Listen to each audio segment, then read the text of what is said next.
Between the three of us, we'll figure it out. So we're here with Peter Phillips and Barry Zwicker, two what I would consider principled journalists, activists of progressives, leftists.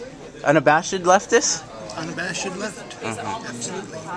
And so, being that this conference is about understanding deep politics and the importance of that, I would love for you all to give maybe a little bit of the history that you have together in dealing with this topic, especially in the progressive sphere. Well, we first met, when your film came out? 6 years ago? You remind me. Well, yeah, probably something like that. 5, 6 years ago. Yeah. And we did multiple events in the Bay Area with Carol Boulay. 4 of them. And we had Webster Tarpley, you and me, and other people from time to time. And we spoke we showed the film, and then we did... And Santa Rosa, and... San Francisco. San Francisco. And Palo Alto. Yeah, Palo Alto. And we showed your movie, broke your movie, and that. Yeah. And you raised a lot of money. It was great. Well, it was good. That was a fun week. Yeah. And Webster was with us, and Webster, when we were at that Berkeley bookstore. Mm-hmm. That was a different thing. And Webster came on really strong negatively on Noam Chomsky. Mm-hmm. And I kind of challenged that and said, well, look, why are we giving Noam Chomsky such a hard time when he's got 50 years of doing really good critical analysis of the power structures in the world and very critical analysis of the American empire structure. And if he doesn't want to do an issue like 9/11, why do we beat him up over it? You know what, and that brings us right up to last night when you said virtually the same thing. Right. And this does bring us to some disagreement, I would say. I was for long a huge fan of Chomsky. I'm not sure fan is the right word. Supporter, admirer of, a student of.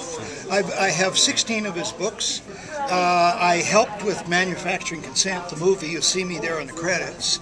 A friend of mine and I had a competition at one time to see who could have more letters to the editor printed that criticized critics of Noam Chomsky.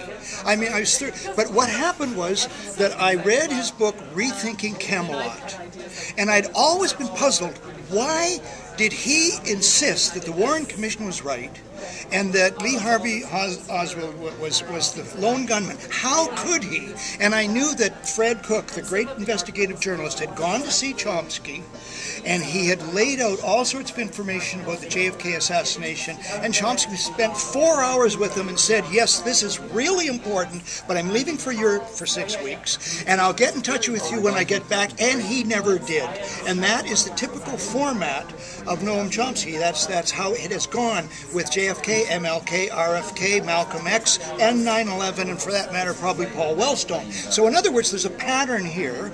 Now, yes, I am becoming critical of Chomsky, because while he's done this great work, which I completely agree he has done, in this incredibly toxic, central, fundamental, pivotal area of false flag operations that change history, that cause wars, he is really bad on that. And since he's intelligent, and since he's informed, and since he's on the left, and since he has been given the information from multiple sources, you have to begin to theorize about what the heck is wrong with this picture. And certainly we have I think every justification in criticize, just as you have a justification to criticize me, so does my wife. Anybody has with good spirit, a reason to criticize someone else, take issue.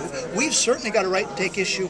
His body of work does not exempt him from being so wrong serially on these toxic false flag events. It just he can't be let off the hook on that, and we have to seek an explanation. We're here in a conference to talk about deep politics. Yeah.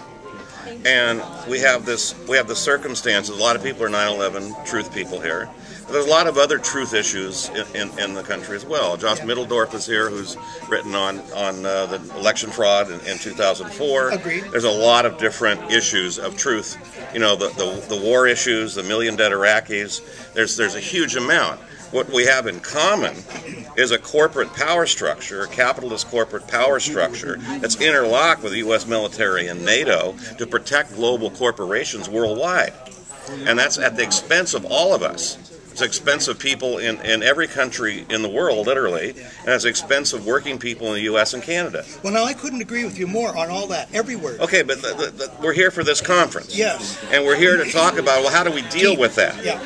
And we really clearly have to deal with it far more deeply than we are, and criticizing each other in some capacity, or even alienating others, or really irritating people, and having them so bad that they won't work together, divides us. I mean, it's exactly what the power elite want us to do. Good point. But, as Mickey Huff said last night, every issue has got to be we must be ready to discuss any and every issue, and even uncomfortable issues, especially uncomfortable issues. Now, he said we can discuss. We can't. He was pretty clear about this. There should be no issues that we can't discuss. Yeah, those were his words. Agreed. But we also, in the context of human rights, anybody has a right to say, well, I'm just not interested in that. Well, of course. Now, one of the things that's involved here, when you mentioned the different issues, you could say the USS Liberty, you can say the economics, the military machine, the inequitability of wealth, and so on. But we do need to try to place, and it's an ongoing process, and it comes out of discussion too, the relative weights on these things. Now, when you mentioned a million dead Iraqis, how did that Iraq war happen? It was because of deception, where the American public even was split 50-50 on going to Iraq. You know, and that's happened over and over again. It was complete deception. It was a complete crime. So we need to look at these deceptions. In other words, the deceptions are at least as important as the wars. It'd be like a stick of dynamite. It's very dangerous when it blows up. It can't blow up until it's detonated. So if you don't get at the detonator, you're not dealing with the stick of dynamite. And this is why some of us believe that false flag operations are of tremendous importance and very much understudied and under-examined so far, because they always come in under the radar. Which is why Mickey and I wrote a piece called State Crimes Against Democracy. Bless you. And, you know, and working from Haven Smith's work on that. And it's a whole new field within public administration, looking at state crimes against the public, against the demos. Well, sure. And there's a number of crimes that we are fully cognitive of. You know, certainly the Tonkin Gulf, certainly the McCarthy era and lying about the commies, the Martin Luther King's assassination. Well, yeah. I mean, there's a great deal of stuff that we know.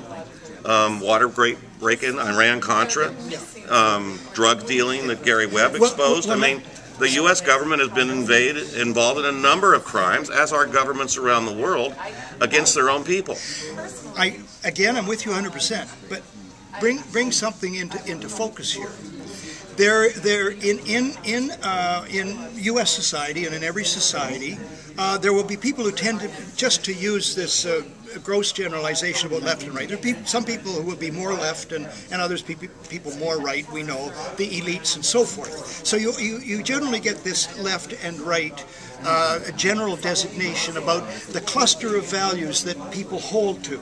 And we know the cluster of values that people on the left hold to, which is more equitable distribution of wealth, more justice, and less war, and so forth. Now, in the United States, there is a left, and there are leaders of the left. There are people that, there are intellectual and activist leaders that people are generally inclined to have that cluster of values look up to.